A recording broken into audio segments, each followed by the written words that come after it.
শুধুমাত্র তৃণমূলের রাজ্য সভানেত্রীর পদ নয়, সমস্ত পদ থেকে ইস্তফা দিয়েছেন গতকালই চন্দ্রিমা ভট্টাচার্য। তারপর কি বলেছেন দেখুন। কালের যাত্রায় সবাইকে পা মেলাতে হয়, আনুগত্য প্রশ্ন চিহ্নের মুখে থাকলে আর তারপরে বিশ্বাসযোগ্যতা প্রশ্ন চিহ্নের মুখে থাকলে আর কিছু বাঁচে না। আর তারপরই ফেসবুক লাইভ করেছেন মমতা বন্দ্যোপাধ্যায় এবং তিনি সেখানে চন্দ্রিমা ভট্টাচার্যের ইস্তফা নিয়ে বলেছেন যে অনেকদিন ধরেই চন্দ্রিমা বলছিল পদত্যাগ করবে, ওর ছেলে তো আগেই ওদের সঙ্গে হাত মিলিয়েছে, বেইমানি করে লাগেজ নিয়ে বিজেপির কথায় দলত্যাগ করেছে, ভোটের আগে কোথায় ছিল বিদ্রোহ, আক্রমণ করে আর কি বলেছেন মমতা বন্দ্যোপাধ্যায় দেখুন। উনি অনেকদিন ধরেই আমাকে বলছিলেন পদত্যাগ করবেন, কারণ ওনার ছেলে গিয়ে অলরেডি হাত মিলিয়েছেন। আমার তার জন্য কিছু বলার নেই, ভালো বুঝেছে হাত মিলিয়েছে, তাদের লাগেজ ব্যাগেজ থাকতে পারে, কিন্তু আমি তো হাত মেলাবো না। আপনারা একজন কোথায় গেলেন কি না গেলেন, I don't care, I ignore all of you. কারণ আমি নেতা চাই না, আমি কর্মী চাই। কেউ কেউ আবার মৃত্যুও কামনা করছেন, শুনেছি ফোন করে করে বলছেন কদিন আর বাঁচবে। আর আমি এখনো অনেক দিন বেঁচে আছি,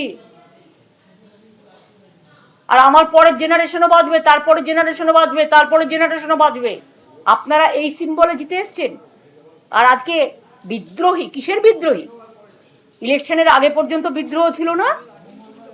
15 বছর আপনারা এমপি ছিলেন, এমএলএ ছিলেন, মিনিস্টার ছিলেন, সবটাই পেয়েছেন, কই আমাকে তো কখনো কিছু বলেননি। উনি যেটা বোঝানোর চেষ্টা করলেন সেটা হচ্ছে যে আপনি অনেক দিন ধরেই ছেড়ে দিতে চাইছিলেন, আজকে আলটিমেটলি আপনি ছাড়লেন এবং তারপরে ছাড়াছাড়ির কোনো ব্যাপারই তো নেই। উনি যদি তাই মনে করেছেন তাহলে উনি আমাকে 3রা জুনে অ্যাপয়েন্টমেন্টটা দিলেন কেন?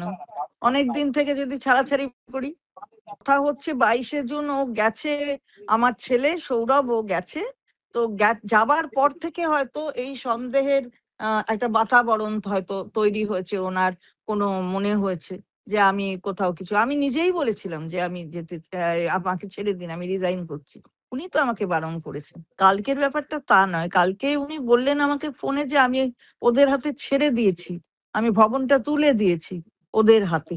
এই কতগুলো এমএলএ এর হাতে, তাদের সাথে তো আমার দেখাই হয়নি, তারা আমার ঘরেও আসেনি, তাহলে আমি ওদের হাতে তুলে দিলাম কি করে? বেঈমান বলেছেন, সেটা উনি নিজে জানেন যে আমি কোনো বেঈমানি করিনি কখনো। সুতরাং তারপরে বলছেন, সেটা আমি কাউকে অশ্রদ্ধা করছি না। উনি ভালো থাকবেন, এটাই নিশ্চয়ই চাই।